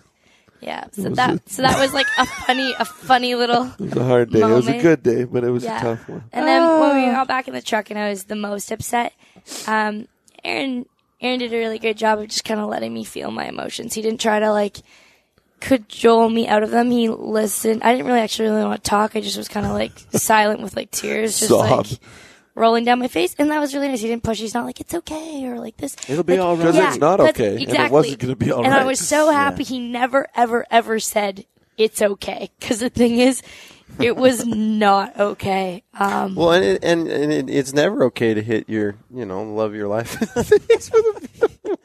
Back of the head.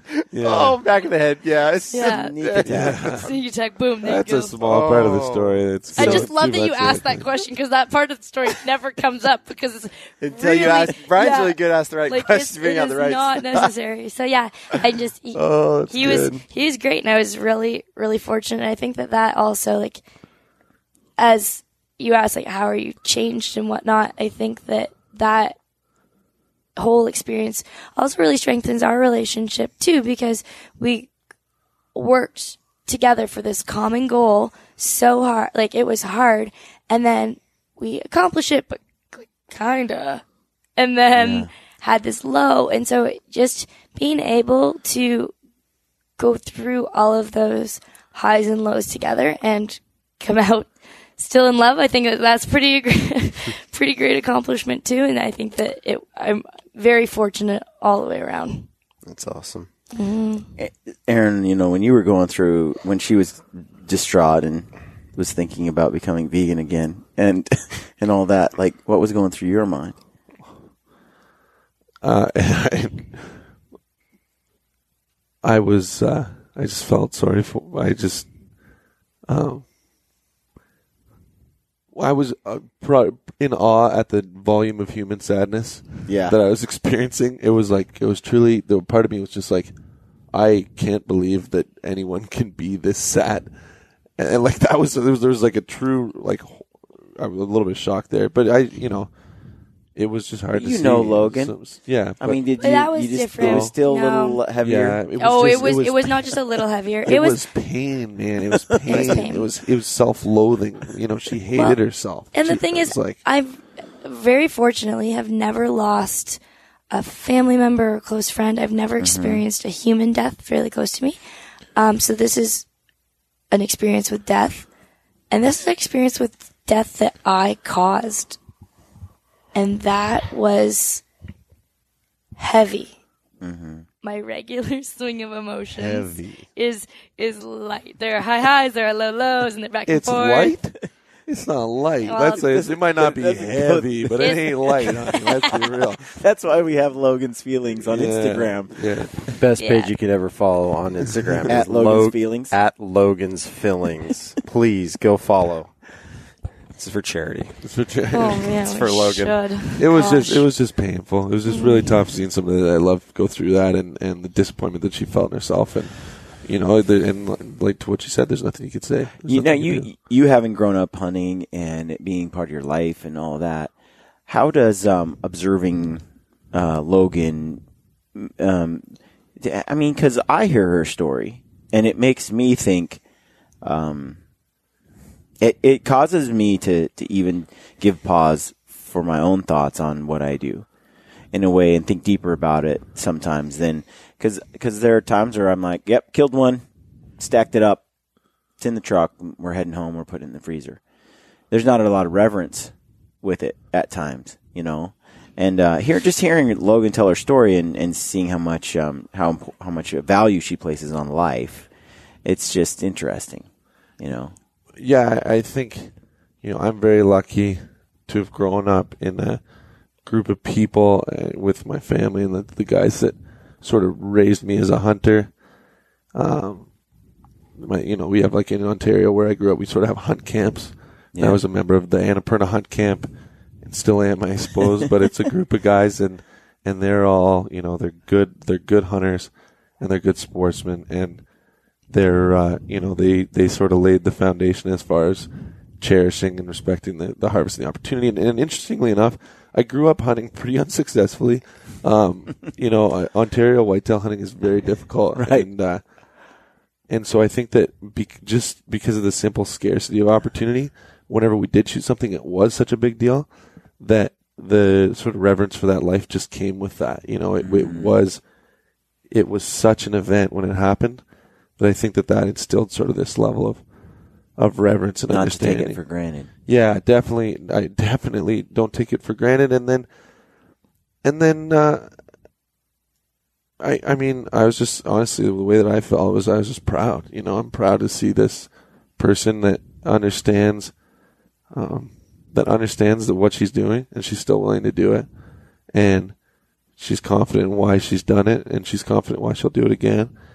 And I think that, you can fall into discussions of legacy just as a person in general.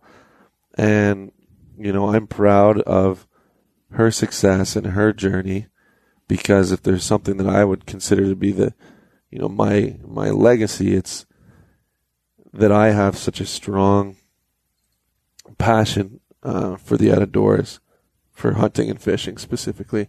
And I feel that far beyond the enjoyment I get from it, I think that I sort of see myself as a student of the wild and that my life has been guided by the way that I live. I've learned to be the man I am from the hunt. And I'm so thankful that I have had the opportunity to do that. And I think that the thing that I am most proud of is when I'm able to share that and give people access to that opportunity for themselves. And I'm extremely proud of myself that I was able to take Logan and we're actually on the cover of Outdoor Life this month, which is pretty cool. I saw that on your guys' page. And, the title is Making a Hunter, and I'm proud that I made a hunter, and I know that Logan's going to make some herself. And, I think that we're in a space that just by the nature of the activity is always going to be under threat. Mm-hmm. I think that it's spoken to a lot. I think the BC hunt closure or the bear hunt closure in BC really brought this front of mind for me. But it's like we, and the work we do with a lot of our clients, that like plummeting hunter numbers. Mm-hmm. It's something that I'm very proud of to successfully mentor people and turn them into hunters. And I think that that's a challenge that I would offer to people because I went and last year I shot an incredible bull in Alberta, and it was the best day of my life, and it was amazing. But like I am more proud of Logan's elk, and I am more confident in myself as a hunter, and I don't care if there's somebody out there that's done it 1,000 times and shot the biggest bulls in the world, if I feel so, I respect the accomplishment of somebody who takes someone, teaches them, and introduces them, because I know how difficult it is. I respect that on a level that's above any individual accomplishment. And I would kind of challenge people as individuals, and then people in the industry and people of influence like you guys, to celebrate the mentors and celebrate the people that share the information and the love that they have with people, because that's not just how those people are going to find happiness, or the people that are mentored find happiness, but that's how our space and our sport and tradition as hunters is going to live on. So I'm proud of myself. It was a challenge. They forego their own individual success for a shared success, because we took so long to get my bull this year that Aaron didn't get his. And that is why Aaron didn't harvest a bull. It was because I harvested mine, and that's, I think, a really beautiful thing. Dwayne and I went hunting with our kids, and he brought his son and his daughter, and I brought my daughter, and taking them out hunting. And it's funny because I think a teenager, well, she doesn't want to do this. I want to wake her up early in the morning. I want to make her hike up and down a hill. She doesn't have electronics. There's no connection to the interwebs. She's eating like packed food. And it's cold, and it can be, all day hiking, and all this stuff that would combine that someone from the outside might think, man, why would anybody like that? And even for a teenager, I expect some resistance, somewhat, but I tell her, hey, we're going hunting on Thursday, and get your stuff ready. And she's like, she gives me this look like, really? And then she hurries to her room and starts packing, and she's getting everything ready and stuff. And she's anticipating going, but she pretends like she doesn't want to a little bit. Right. Oh, we got some of that here too. Don't worry. But she does want to go, and you can see it in her actions. And then when we go out, she's smiling. In the morning, she's cranky, but she's also kind of smiling too. And we go out and we hike and we do the whole thing, and she's like, she laughs and she has fun, and it's a special experience. And those, I think, we've done it a number of times, and I think of her experiences when she looks back, some of her most cherished experience are the ones where we have gone hunting together. She hasn't killed anything yet, but Caitlin is all about it. She really is all about going outside and suffering, and wants to do it. And I think I see the change in her, and hopefully someday she's just kind of like, I want to do this on my own, without her dad to push her. But I think too often parents don't introduce their kids to it because they think they won't like it. They're just like, they're a teenager. And then there's a selfishness too, because you're sacrificing your opportunity. Yep. And it's not just kids. Oh, believe me, like target acquisition, Dwayne, we were sitting there, his daughter missed twice. Oh, it's like a knife in the heart. I just want to throw it out there. She's like her dad. She just missed twice, and so it's like whatever. She's trustworthy. Dwayne is rock solid. But it's like it is. It takes a lot of patience. Like I said earlier, getting your kid behind a gun and then it's through the scope and spotting the elk. Like we could. Putting them in a situation they haven't been in before. Yeah, putting them in a situation they haven't been in. Yeah. Yeah. And I'm sitting there. There's nothing for her to rest on. So I'm trying to show her how to, kind of get down and shoot off her knee. And so I'm setting her up for, to fail in the first place. Right. That's a situation that you don't want to put them in. Yeah. But there's times like we're out there. Brian and I we're slipping up in front of them, and kind of spotting. And we turn around, and Caitlin and Luke are having a freaking snowball fight back. No, they were. We were 50 yards from elk, and they're 50 yards behind us. And they're laughing and throwing snowballs at each other, and she's like, knock it off. It's kind of one of those situations, relating to kids that you just gotta roll with it. Yeah. You get mad about it. We're just like, they're having fun. That's their hunt, yeah. Mm-hmm. And I think, but I think you're right, Aaron, about really bringing someone along, introducing them to hunting and getting them out of doors. I think it's a powerful thing. And it's not enough to be, obviously everything you can do is good, but it's not enough to speak to it. It's not enough to, celebrate it. You can be as good, as effective as an advocate as you want, but people need to take people. People need to teach people. And I think that the people that we respect and the people that we look to and admire, and I'm not saying this to collect accolades of myself, but I think as a, for hunting to survive and thrive, we need to mentor people, and we need to celebrate the people that do it. Take somebody that doesn't know how to hunt, teach them how to hunt, not just kids, friends, acquaintances. That is the thing. That is the pinnacle. That is the thing that everybody should take it upon themselves to do. And when somebody does it, that is the thing that we should be proudest of and commend in the highest way. Yep. Well, guys, I really am glad you came on the podcast tonight. What a great story. Thanks for having us. It's always awesome. I always love hanging out and having these conversations that get a little deep, and I always appreciate that because Logan's an emotionally deep person. I just appreciate that how Logan feels. Me too. That makes one of us. Two of us, I guess, if you guys are. I appreciate both of them because we have a tough time sometimes conveying, the right way things should be done. Yeah. And it's a story that on both sides of it was done the right way. And Logan's an example to our daughters, and Aaron's an example to us, even though, I'm younger than you, but these guys aren't. It's important that we learn from those examples and how we approach people with our I think it's important for those that are watching from the outside to see this side of hunting, and that it's not something that taking a life is not something that's you should be taken for granted.